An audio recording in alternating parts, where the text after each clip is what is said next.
We've seen better numbers for second quarter GDP growth. Are you convinced that we've turned the corner on the economy? Are we seeing the take off instead of the descent in terms of the economy? Yeah, we'll have to define the title of your book. No, we were quite convinced that we are unlikely to head in the direction of a recession. There's enough going on in our economy to keep us afloat just above zero.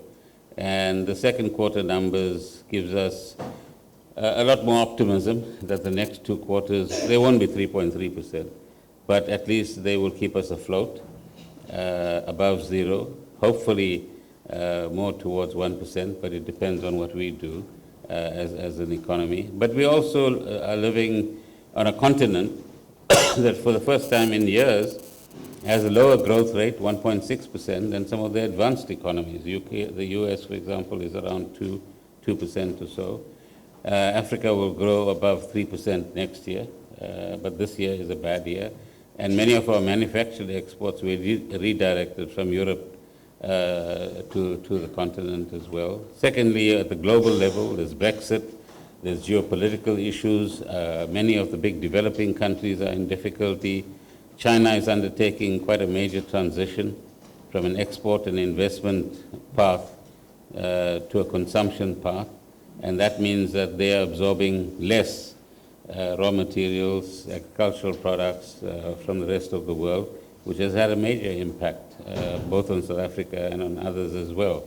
So that combination of factors, plus the potential decision from the US to increase their interest rates, will introduce new volatility in our system as well. So there are lots of uncertainties around us that I think we need to take into account. Not everything is endogenous. There are exogenous factors as well. A lot of commentators have been talking about a potential downgrade by the ratings agencies in September up to December. What is your view? Are we doing the right things to get to that point, or are we on the edge?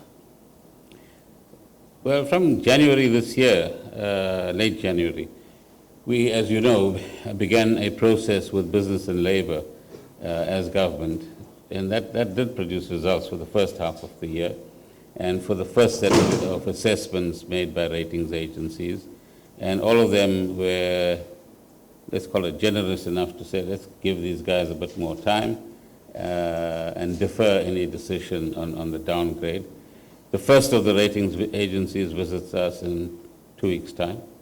The next one in about 6 or 8 weeks' time, and the last one in early December.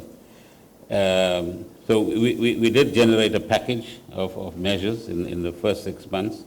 We've got to now prove that we are in the process of implementing those elements of the package, and where we have results, we must be able to provide the evidence that they are results that we can demonstrate. And there again, the combination of politics and economics comes to the fore as well. So that would be a factor. Although, when you go outside South Africa, by the way, or receive a person from outside South Africa, perspectives change a bit, because one of the things they point out to us is that although we feel there's a lot of noise and uncomfortable things happening in our country, comparatively speaking, compared to other major emerging markets, we're doing fairly well. We're far more stable than they are. You take Brazil currently, or some of the other BRICS countries as well, and except for India, the rest have one or other kind of difficulties. Events in Turkey and elsewhere in the world. So there are many things that are going for us. So there are the negative factors. There's a clear package that we need to implement, and there's elements of the positive as well.